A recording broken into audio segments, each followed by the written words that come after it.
Hello guys, and I am Rides with Milan, and yes, I'm uploading a new video quite quickly. So today I am going to cover the topic of my favourite and least favourite coaster at each theme park I've been to. So the theme parks that I'm going to cover are PortAventura World, Alton Towers, Thorpe Park, Blackpool Pleasure Beach and Flamingo Land. I've been to more theme parks, but it was when I was a lot younger and I probably didn't go on any of the coasters because I was too much of a wuss. But I've done Troublesome Trucks at Drayton Manor, that's it. But yeah, I'm going to cover that in a minute. And yeah, and thank you for 60 subscribers. Just remember, I am trying to reach a goal of 100 subscribers before 2025. So please may you like and subscribe to my channel, and thank you so much. So yeah, let's get into the video. So first off, I am going to be covering my favourite coaster and least favourite coaster at my favourite theme park ever, PortAventura World in Salou, Spain.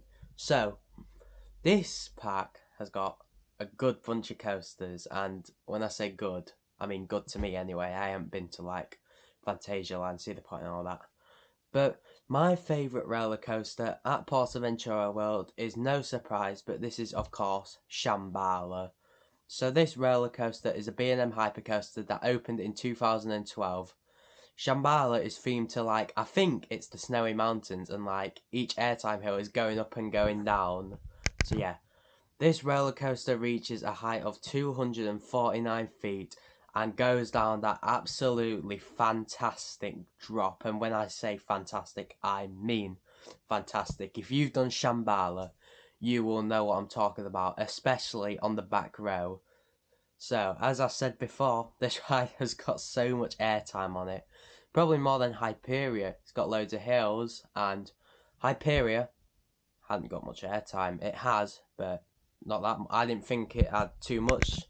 But Shambhala's airtime elements are just so much better, including that first floater hill I got a lot of airtime on. Then my favourite airtime moment, the speed hill, where you just go up really small and then you drop. That gets so much airtime, and then all the other hills towards the end. It's also got that splashdown, which on a really hot day, they crank it up to full blast, and I get absolutely soaked on it. And when I say soaked, I mean I'm dripping wet through. Just a reminder, this happened when I went to PortAventura, and I've told quite a few of my friends about this. If you're on a roller coaster, and if you've got like your phone or something, secure your items. Either put them in the baggage hold, or buy a pair of zip pocket shorts or trousers, because genuinely, halfway through the ride, someone's phone flew out and hit me right here on the face, and it was not a fun experience. So yeah, anyway, that's it for Shambhala, and now it is time to move on to my least favourite coaster. Okay, so now it is time to talk about my least favourite coaster at PortAventura World, and my least favourite coaster ever in the world. So first we went to Shambhala and we went into the China area of the park. Now we're off into the Western Park, and there is a wooden coaster that I specifically mentioned in the roller coasters I do not like video. At the very top of the list was Stampeder. So this ride opened in 1997, and yep, I'm not going to talk too much about it, since go watch my latest video, roller coasters I don't like, and watch that because I explain in detail why I don't like that ride. So, Stampeder, I think it was made by CCI, and genuinely this thing is just torture. Every turn you hit, your ribs just bash into the corner. Every drop, you slam forward, especially at the bottom of the drops. Your chest just hits forward. It's just absolute torture. And yeah, Stampeder, I don't think I will ever like Stampeder. And yes, RMC, if you're watching this video, I would recommend you do some work on that ride, because people who actually like it need serious help. So yeah, I've mentioned it. I think it's better at night, but still not amazing. Not amazing. Still not good. It's horrible still, but it's a lot smoother and it's a lot funner. But yeah, it ain't real. Stampeder is the definition of not aging well, except for Colossus. Spoiler alert. And yeah, it's not aged well. Get new trains, get a new ride, retrack it. They're doing retracking work. It's not helped it at all. Stampeder, walk out of the park, please. Alright, so that's Portaventura covered. Okay, so we have done Portaventura, and now it's time to move on to my favourite theme park in the UK this time, and that is, of course, Alton Towers. So this park originally opened in 1980 and includes probably every single coaster I enjoy a bit.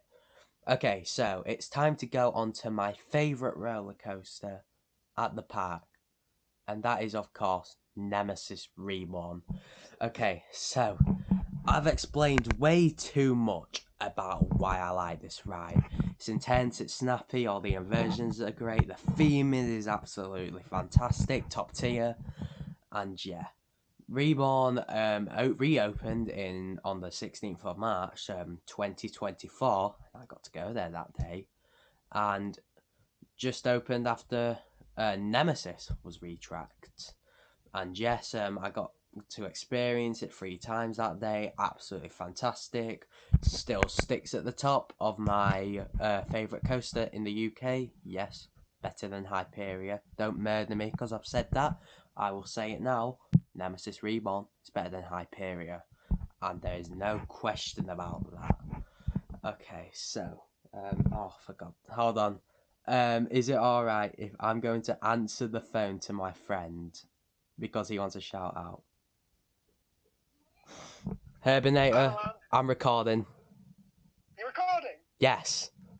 Hello, guys. Alright, so there's a Herbinator. He's just distracted me off why Nemesis Reborn is the best ride at Alton Towers. Nemesis Reborn, I can confirm, is the best ride. Yes, I've just been saying how it's better than Hyperia. It is better than Hyperia. It's the best ride in the country. Yeah. Not the best ride he's ever done though. He's done Velocicoaster. Yeah, I'm just too good. I've ridden Velocicoaster. I've done Shambhala though. Yeah, okay, that's fair. You've stumped me there. You've got me with that one. Yes. But it is the best ride at Alton Towers because arguably nobody's picking 13. Yeah, obviously. But, thank you. A cameo appearance from the Herbinator here. Shout out to him as well, everyone. Yep, so he's gone. Yes, so there's a shout out to him. Please subscribe. And anyway, I'm still going to talk about my favourite coasters. Okay, so I've just talked about how Nemesis Reborn was the best ride at Alton Towers, but I did get distracted, but who cares, we can ignore that. I've already explained too much about Reborn, go look at my other videos. But now it's time to talk about my least favourite coaster at Alton Towers. I'm not including Runaway Mine Train, Spinball Wizard and Octonauts because they are family coasters. I'm only including the thrill ones. And to a surprise, you probably know this by now, my least favourite coaster at Alton Towers is Galactica, as I like to call it, Midactica.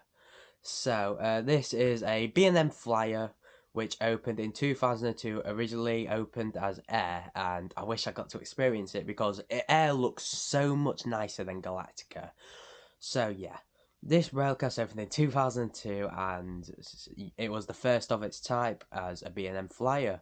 And my opinion, this is different to anyone else. I don't really like the seating position to flyers. I just think they're really uncomfortable.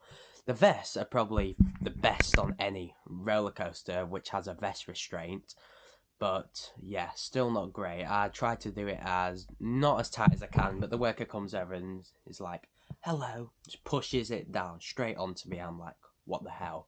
Okay, so I first rode this in 2019 when I first did all the other big coasters because Galactica was to me then as a big coaster because it looked big is scary, if you know what I mean. But yeah, once I got stuck on this ride for a while in the laying down position in the station, and we had to wear a face mask since it was COVID. That was one of the worst experiences I've genuinely ever had in my life.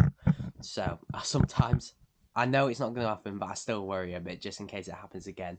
The good thing is though, I've got 3 tickets back, which is an advantage of getting stuck on the ride. So yeah, Galactica is not the best rider. It's good to some other people, and I can appreciate that. But to me, I'm just not a fan of it. It's not that I'm into intense rides, but Galactica's not intense. It's trying to relax you. I'm not really into that. I ride the roller coaster for intensity. But yeah, that's all Galactica for you. Okay, so we have just gone to Alton Towers, and now it is time to move on to London to go to Thorpe Park Resort. So this is also a Merlin park that also owns Alton Towers, but I prefer Alton Towers. But Thorpe Park is for the thrills and for the fainted heart. So yeah, now it's time to say my favourite roller coaster at Thorpe Park. So there are some great ones. Good in Hyperia, Swarm, Stealth, Nemesis Inferno, Soar, not mentioning Colossus, because we're going to find out that in a bit. But my favourite ride at Thorpe Park, by no surprise, is Hyperia. So this is a roller coaster that opened in 2024 and closed after 1 day. And me and the Hervinator, the one who I was just speaking to, we went to Thorpe Park to ride this. And we were pretty worried before, because Hyperia said it wasn't going to open after June the 8th, and we were really worrying because that's when we were going to go. But they went, Hyperia is going to open on June the 12th, I think. And we were so happy. And then June 17th, we went to Thorpe Park and had 2 days there. And by any surprise, park was rammed. But who cares? Hyperia was advertised at 100 minutes, got in the queue, and waited 2 hours. But we would have waited about an hour and 25 because it broke down for quite a bit, because it's Hyperia, and it has literally just valied again. The day after our second day at Thorpe Park, on the 18th of June, on the 19th of June, it's valid again. Thorpe Park removed that trim after the Illiman and for the Crema roll. So yeah. Hyperia, I've explained this in my top 10 video. It's not the height and speed that makes the ride, it's the elements. Like, the first drop is incredible. I don't remember it too well, but I remember it being absolutely incredible, like having my hands up all of the time. And yeah, it's got that outer bank, the Illiman, the dive loop, and then it's got that last outer bank before the brake run after you go into the splashdown. And yeah, Hyperia is just too good of a ride. Although it's my second favourite in the UK, that's not by too far. Like, I prefer Hyperia to Red Force at Ferrari Land. Well, to be honest, Red Force is really short, but that is a speed and height demon. But I haven't been to America yet to ride Thrill 2 and King of the Car. So yeah. Thank you all for listening to my review. I wonder if you actually just watch my videos. I just talk most of the time, but I do put POV and off-rides in the background. But yeah, thank you for listening. Now it's time to move on to my least favourite coaster at Thorpe Park. Okay, so I've just talked about how Hyperia is the best ride at Thorpe Park. Now it's time to talk about the worst, and I really don't like this ride. So, if you've watched my roller coasters I don't like video, I mentioned it.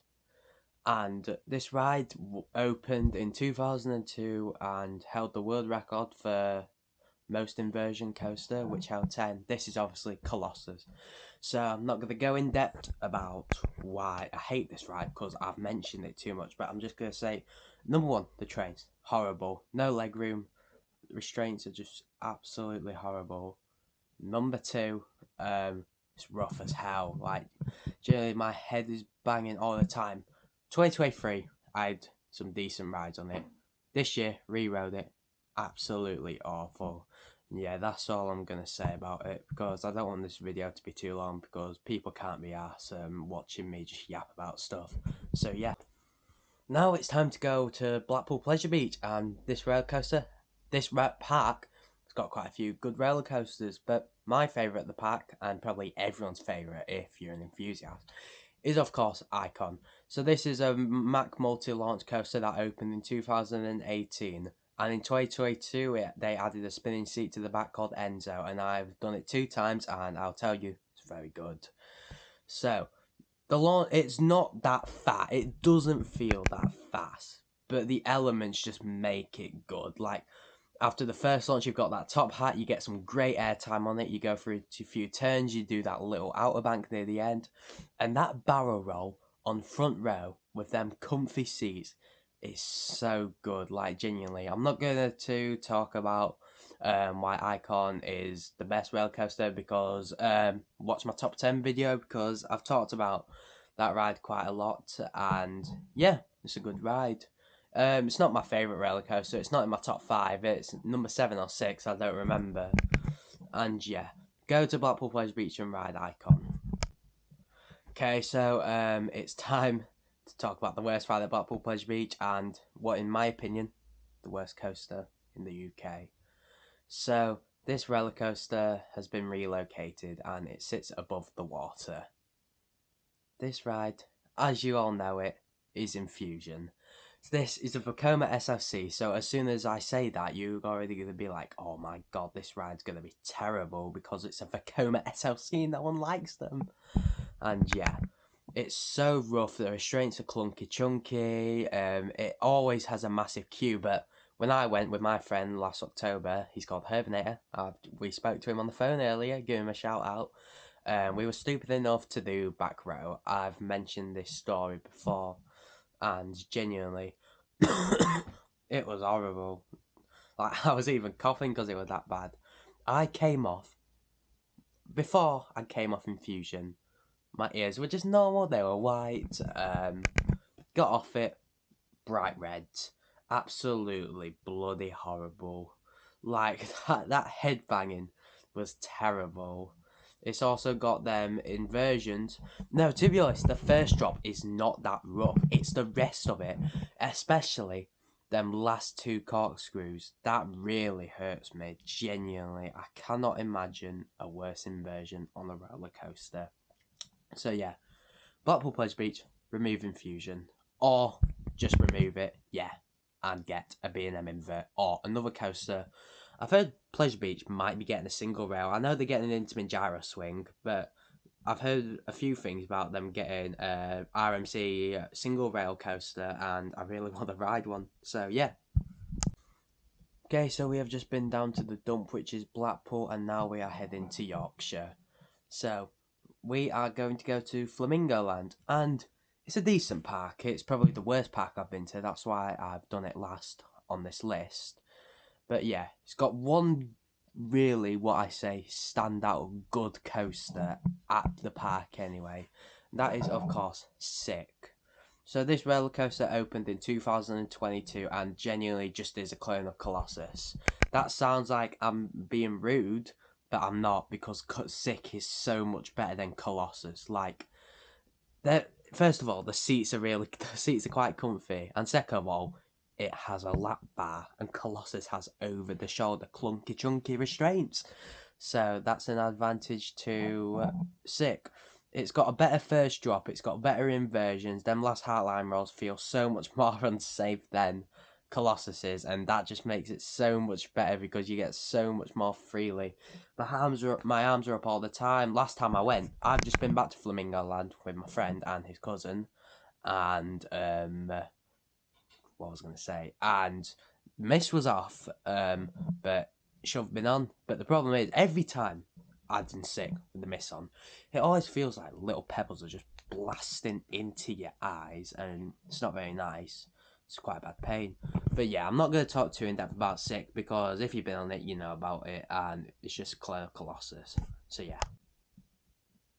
Okay, so now it's time to talk about the worst roller coaster at Flamingo Land, and this is going to be very short because you already know what it's going to be. It's Hero. So Hero opened in 2013, and this thing is a Zamperla Falair, and they are not good. Because genuinely, this thing is a Human Torch machine. It's rough, it's bumpy. I feel unsafe on it. The restraint's horrible. It's barely even a restraint. The trains are horrible. Everything's horrible about this ride. Literally, even when I queued up for this, I could already feel the pain in my shoulders. So yeah, don't ride Hero.